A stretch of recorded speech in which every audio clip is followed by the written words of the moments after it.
The diplomacy, right? We heard about this call between the special envoy to the Middle East and China with Israel. What came out of that call?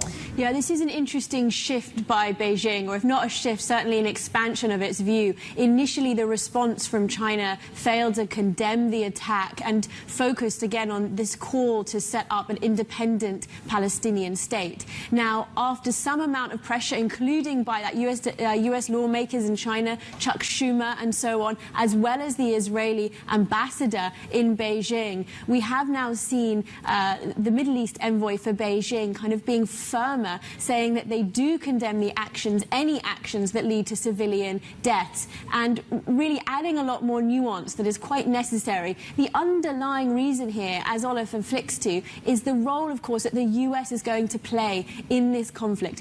And the question is whether China wants to pitch itself against the US and against Europe in a second major conflict in as many years. China has been supportive of the Palestinians and the Palestinian cause, but this compromises and deeply complicates its own efforts as it tries to rebuild ties with the West.